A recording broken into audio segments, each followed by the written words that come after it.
என்னோட மனைவி ஆபாச படம் பாக்குறா, சுய இன்பத்துல ஈடுபடுறா, இது எனக்கு ரொம்ப கொடுமையா இருக்கு, அதனால எனக்கு விவாகரத்து வேணும் அப்படின்னு சொல்லிட்டு நீதிமன்றத்தை நாடின ஒருத்தருக்கு நீதிபதிகள் நச்சுன்னு ஒரு தீர்ப்பை வழங்கி இருக்காங்க.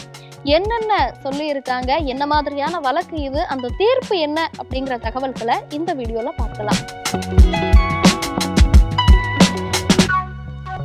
கரூரை சேர்ந்த ஒரு நபர், இவருக்கு திருமணமாகி விவாகரத்து ஆயிருக்கு. அந்த நிலையில கடந்த 2018ஆம் ஆண்டு மீண்டும் ஒரு திருமணம், 2வது திருமணம் செய்யலாம் அப்படின்னு சொல்லிட்டு வரன் பார்த்திருக்காங்க. இவர மாதிரியே விவாகரத்தான ஒரு பெண்ணை திருமணமும் செய்து வைத்திருக்காங்க.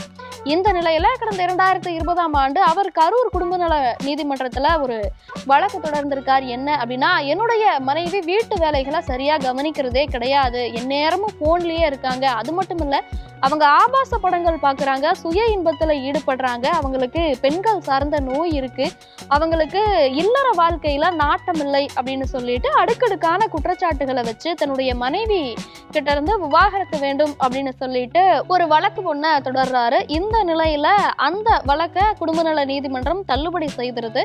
இது விவாகரத்து கேட்பதற்கான காரணங்களாக ஏற்றுக்கொள்ள முடியாது அப்படின்னு அந்த வழக்க கரூர் நீதிமன்றம் தள்ளுபடி செய்திருது. இதை தொடர்ந்து இந்த தீர்ப்பை ரத்து செய்து தனக்கு விவாகரத்து வழங்கணும் அப்படின்னு சொல்லிட்டு உயர் நீதிமன்றத்தை நாடுறாரு. இந்த சூழல தான் இந்த வழக்குக்கு நீதிபதி சுவாமிநாதன், நீதிபதி பூர்ணிமா அடங்கிய அமர்வு தீர்ப்பு வழங்கி இருக்காங்க. அவங்க என்ன சொல்லி இருக்காங்க அப்படின்னா, கடந்த 2020ஆம் ஆண்டு மனுதாரர் விவாகரத்து கேட்டு அப்ளை பண்ணி இருக்காரு.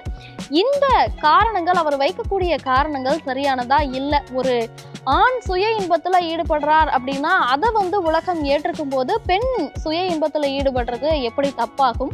ஆண் செய்யறது தவறில்லை அப்படின்னு உலகம் ஏற்றுக்குது அப்படின்னா பெண்கள் சுய இன்பத்துல ஈடுபடுறதும் தவறில்லை அப்படின்னு சொல்லியிருக்காங்க. அது மட்டும் இல்ல, மனுதாரர் வைக்கக்கூடிய இன்னொரு குற்றச்சாட்டு, தன்னுடைய மனைவி ஆபாச படங்கள் பாக்குறாங்க அப்படிங்கிறதா இருக்கும் பட்சத்துல தடை செய்யப்பட்ட ஆபாச படங்களை பாக்குறது தான் தவறு, மற்றபடி ஆபாச படங்கள் பாக்குறது தவறு இல்ல, அதனால இதுவும் விவாகரத்திற்கான காரணமா ஏற்றுக்கொள்ளப்பட மாட்டாது அப்படின்னு சொல்லியிருக்காங்க. அது மட்டும் இல்ல, ஆண்கள் சுய இன்பத்துல ஈடுபடுறாங்க அப்படின்னா அவங்களுடைய இல்லற வாழ்வுல பாதிப்பு ஏற்படும். ஆனா பெண்கள் சுய இன்பத்துல ஈடுபட்டா அப்படி அவங்களுடைய இல்லற வாழ்வு பாதிக்கப்படும் அப்படிங்கிறதுக்கு எந்த தரவுகளுமே இல்லை. அதனால அது தவறு அப்படின்னு கருத முடியாது. ஒரு பெண்ணுக்கு திருமணம் ஆயிட்டு அவங்க மனைவியா இருக்காங்க அப்படிங்கிற ஒரே காரணத்துக்காக அவங்களுடைய தனிப்பட்ட உரிமைகள்ல தலையிட முடியாது. இதனால ஒரு பெண் ஆபாச படங்கள் பாக்குறதாலேயோ இல்ல சுய இன்பத்துல ஈடுபடுறாங்க அப்படிங்கறதாலேயோ இது கணவனை கொடுமைப்படுத்துறதன் கீழே வராது. இது அவங்களுடைய தனிப்பட்ட உரிமை. இதனால இந்த காரணத்தை வைத்து விவாகரத்து அப்படிங்கிறது வழங்க முடியாது அப்படின்னு சொல்லியிருக்காங்க.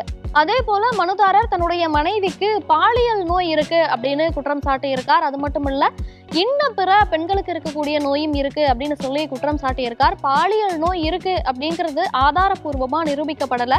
2 ஆண்டுகள் இருவரும் சேர்ந்து வாழ்ந்திருக்காங்க. ஒருவேளை மனுதாரர் சொல்ற மாதிரி அவருடைய மனைவிக்கு பாலியல் நோய் இருந்திருக்கு அப்படின்னா நிச்சயமா அது மனுதாரரையும் பாதிச்சிருக்கும். ஆனா அப்படி எந்த பாதிப்பும் அவருக்கு இல்லை அப்படிங்கிற பட்சத்துல அவங்களுக்கு பாலியல் நோய் இருக்கு அப்படிங்கறதுக்கான அறிக்கையும் எதுவும் தாக்கல் செய்யப்படல. அதனால இதையும் ஏற்றுக்கொள்ள முடியாது. தன்னுடைய மனைவிக்கு பெண்கள் சார்ந்த இதர நோய் இருப்பதா சொல்றாங்க. அப்படிப்பட்ட நோய்கள் குணப்படுத்தப்படக்கூடிய நோய்கள் தான். அதனால இவர் சொல்ற காரணங்களை ஏற்றுக்கொள்ள முடியாது. எந்த காரணமுமே, அதாவது மனுதாரர் குறிப்பிட்ட எந்த ஒரு காரணமுமே விவாகரத்து பெறதுக்கான காரணங்களா இல்லை. அதனால இந்த வழக்கை தள்ளுபடி செய்து உத்தரவிடுறோம் அப்படின்னு அந்த ஒரு தீர்ப்புல சொல்லியிருக்காங்க. தன்னுடைய மனைவி ஆபாச படங்கள் பாக்குறாங்க, சுய இன்பத்துல ஈடுபடுறாங்க அப்படிங்கறத காரணமா காட்டி விவாகரத்து வேணும் அப்படின்னு கேட்ட ஒரு நபருக்கு நீதிபதிகள் எந்த மாதிரியான ஒரு பதில சொல்லி இருக்காங்க? இது பத்தி நீங்க என்ன நினைக்கிறீங்க? இந்த வழக்கு குறித்தான, இந்த தீர்ப்பு குறித்தான உங்களுடைய பார்வை என்ன அப்படிங்கறத கமெண்ட்ல சொல்லுங்க.